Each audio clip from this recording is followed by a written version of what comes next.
बोल रहे हैं कि हिंदुओं की एकता की बात, हाजी रंगरेज जी को लीजिए और शिवम जी को लीजिए स्क्रीन पर। आप ये बोल रहे हैं कि हिंदुओं की एकता की बात क्यों कर रहे हैं? एक ऐसी पार्टी का नेता बोल रहा है जिसका नाम AIMIM क्या है, ऑल इंडिया मजलिस इत्तेहादुल मुसलमीन। इसका मतलब क्या होता है? रंगरेज जी जरा मतलब बता दीजिए, इस पार्टी के नाम का मतलब क्या है? यानी देश भर के मुसलमानों की एकजुटता का एक समूह। और आप बोल रहे हैं कि हिंदुओं की एकता की बात कैसे कोई कर सकता है?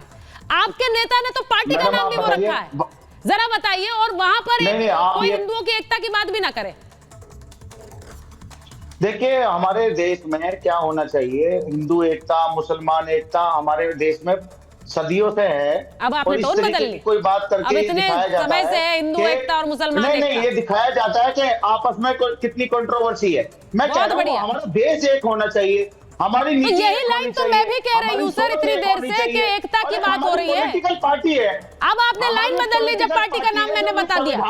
देश के कानून के तहत बनी हुई पार्टी है, उसमें अगर ऑल इंडिया मजलिस इत्तेहादुल मुसलमीन है। हाजी साहब दिक्कत क्या है ना, दिक्कत समस्या देखिए एक ये है, भारतीय जनता पार्टी का पहले क्या नाम था?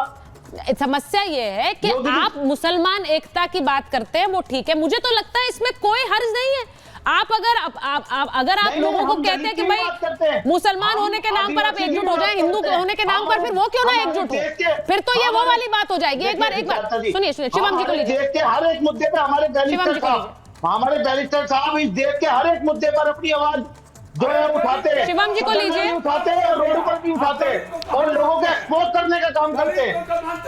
और सुनिए, 1 लाख मोदी जी दलित है,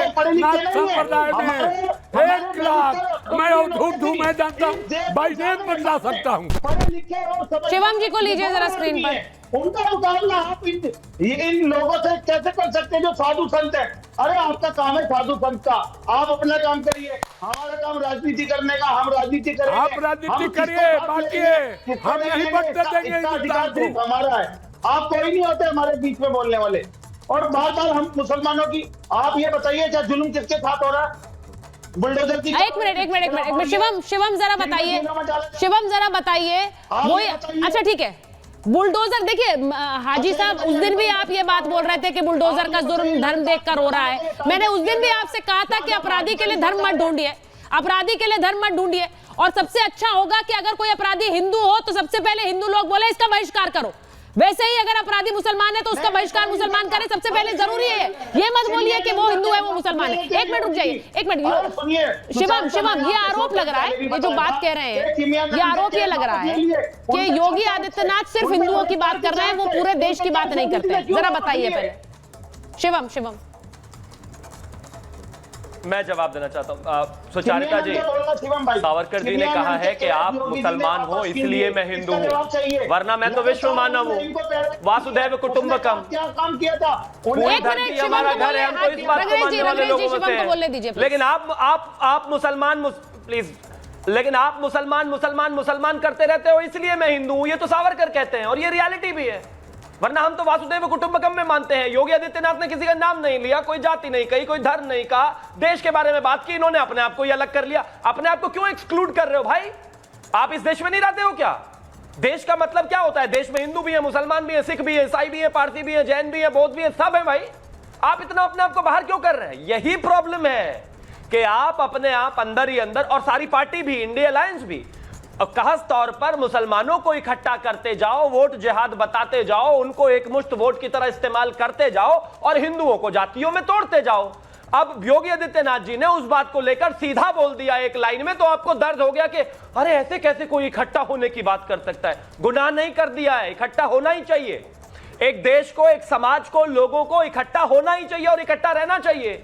और इसमें कोई तोड़ने वाली राजनीति नहीं, और इसमें कोई हिंदू मुसलमान भी नहीं है। मुझे एक चीज बताइए, लारी जी से या फिर रंगरेज जी से एक बयान में कहीं एक शब्द बता दे जहां पर हिंदू मुसलमान अच्छा उन्होंने बोलो। क्या योगी आदित्यनाथ ने कोई एक हिंदू या मुसलमान किसी भी शब्द का इस्तेमाल किया है क्या? बताइए। बाकी किसी अन्य धर्म में नहीं। जरा एक बार मैं सीधे देखिए, सुनिए लारी जी आपने तो इसको देखिए। लारी जी एक बात तो मैं आपको धन्यवाद दूं, सुनिए लारी जी एक बात तो मैं आपको धन्यवाद दूं कि कम से कम इस पर आपने हिंदू मुसलमान नहीं किया। सुन तो लीजिए मेरी बात, पूरा इस पर बयान मैं है आपका उनका। धन्यवाद दूंगी कि कम से कम आपने हिंदू मुसलमान नहीं पूरा किया, बयान आपने इसे बोलिए। योगी आदित्यनाथ वर्सेस अखिलेश यादव की सियासत कर दिया। वो कम से कम इस देश के लिए तो हिंदू ठीक है, मुसलमान नहीं करता वो हूं। कम से कम इस बात देश के लिए ठीक है। लोग बैठे हैं, आप वो उस तो- पर सियासत कर लीजिए, बैठे इसे हैं, हिंदू तो मुसलमान मत करिए, वो मैं बेहतर है। हूं। मैं हिंदू मुस्लिम नहीं कर सकता हूँ, अल्लाह को मानता हूँ, अल्लाह को मानता हूँ, शाक्त हूँ मैं, अरे राम का भी नाम ले ये भी बता दे लीजिए। रहा हूँ। अल्लाह को मानता, और हम लोग राम को मंगला गाली मानते भी हैं। गाता हूँ तो अल्हम्दुलिल्लाह भी बोलता हूँ। अब जो बात ये हम कह रहे हैं, अल्हम्दुलिल्लाह भी बोलते हैं तो नहीं, आपने तो कृष्ण जन्माष्टमी की बधाई भी दी। आपने आपने कृष्ण जन्माष्टमी की बधाई भी दी, इसीलिए लारी जी मैं आपसे ध्यान उम्मीद करती रखिएगा। हूँ कि जब एकजुटता की बात होती है तो उसकी सराहना कीजिए। राजनीतिक दायरे में रहकर हम उसकी सराहना नहीं कर पाते। मैं जवाब दे रहा हूँ। दयानंद जी, 0.35% हाँ, वोट, दयानंद जी, 0.35% होता यही है ना। वोट एकदम होता पाने है। वाला कारण व्यक्ति है, जो आपको मैं गिना देता हूं। किसने पाकिस्तान को बंटवारा किया? अच्छा, किसने बांग्लादेश को बंटवारा किया? साधुओं पर गोली किसने चलाया? इमरजेंसी किसने? उसी का पोता बेटा बोल रहा है कि जाति में हम बांटेंगे जितना हक। अरे आपने तो बाबा साहब अंबेडकर को नहीं दिया, आप दलित की बात करते हैं। हमारे जो सबसे प्रिय काशी राम जी थे उनको भारत रत्न नहीं दिया और दे दिया वो क्रिश्चियन को, उसका मैं नाम भी नहीं लेने दिया। जो हिंदुओं को ह्यूज मात्रा में क्रिश्चियन बनाया, मैं उसका नाम नहीं लेना चाहता हूँ। और आप देश के बंटवारा, आप देश की बात करते हैं, हिंदुओं पर जजिया टैक्स लगाया, आपने इमरजेंसी कराया, दयानंद जी, नसबंदी करवाया, दयानंद जी, आप हिंदुओं के इस देश में कार बन रहे हो। दयानंद जी, मैं आपसे ये अनुरोध कर रही हूँ, दयानंद जी मैं अनुरोध कर रही हूँ, क्योंकि देश में अगर किसी को सर्वोच्च सम्मान दिया गया है तो वो एक भावना को देखकर और उनके योगदान को देखकर दिया। आपसे मैं बस ये कहना चाह रही हूँ। एक मिनट लारी जी, कॉन्टेक्स्ट पे वापस आए, कॉन्टेक्स्ट पे वापस आते हैं।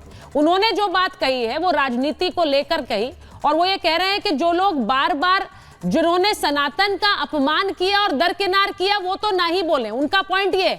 अब मैं एक बार वरुण जी आपसे पूछ रही हूं, जब हम ये कहते हैं कि बटेंगे तो कटेंगे, बांटने वाला हथियार क्या होता है? बांटने वाला हथियार आरक्षण की बात बार बार ये उठाकर कहना कि आरक्षण खत्म हो जाएगा तो आप अगड़ा पिछड़ा करा दो, ये लड़ाई लगवा दो इस देश में कि आरक्षण खत्म होने वाला है, जबकि उस पर कोई ऐसा फैसला नहीं आया, कोई बयान नहीं आया। कौन दे रहा था ये बयान, वरुण जी जरा बताइए। सुचारिता जी, आपकी बात मैं समझ गया, लेकिन मैंने हमेशा इस बात पे स्ट्रेस किया है कि कांग्रेस पार्टी को नेहरू जी, इंदिरा जी, राजीव जी के विजन के ऊपर चलना चाहिए, गांधीयन थॉट के ऊपर चलना चाहिए। उसका मैं समझता हूँ आपको आंसर मिल गया। अभी बात चल रही, बार बार मैं कोई बयान पे नहीं जा रहा कि योगी आदित्यनाथ जी ने क्या बयान दिया है। वो चुनाव आ रहा है, मुख्यमंत्री है, उनको मैं अभी साधु बाबा नहीं मान रहा, अभी मुख्यमंत्री मान रहा हूँ। चुनाव आ रहा है, उसके हिसाब से कार्य कर रहे हैं। जब जो लैंग्वेज होती है, जो आपने कई बार शाब्दिक आचरण की हमने बात डिस्कशन करी, जो शब्दों का जो कॉन्स्टिट्यूशनल पोस्ट पे हैं, मुख्यमंत्री हैं, प्रधानमंत्री हैं, विपक्ष के नेता हैं, एलओपी है, चाहे राहुल गांधी हो, चाहे मोदी जी हो, सबको अपने जो शब्द हैं शाब्दिक आचरण का पालन करना चाहिए। जब भी देश में जो आप एकता की बात कर रहे हो, जब भी तो एकता होगी जब सबके शाब्दिक आचरण नपे तुले होंगे, सही होंगे। वो कई बार देखा जा रहा है नेता की अजीब अजीब बयान देते हैं, उससे तभी तो आदित्यनाथ जी ऐसा बात बोले। लारी जी, आप उनको भी तो बोलिए, वरुण पुरोहित जी हैं, संविधानिक पद पर है। अरे भाई, मैं लारी जी नहीं हूँ, ये लारी जी नहीं है, ये वरुण पुरोहित जी है। मैं अपने नेता के बयान पर पहले स्पष्टीकरण मांग ले। मैं तो अभी तक उस बात से, मैं अभी तक वरुण जी उस बात से उबर नहीं पा रही हूँ कि आपके नेता मिस इंडिया में भी रिजर्वेशन चाह रहे थे। उस बयान को मैं समझ ही नहीं पा रही हूँ कि उसमें दलित नहीं है, उसमें आदिवासी नहीं है। इस बयान पर तो आप खुद भी, मुझे पता है, स्पष्टीकरण नहीं दे पाएंगे।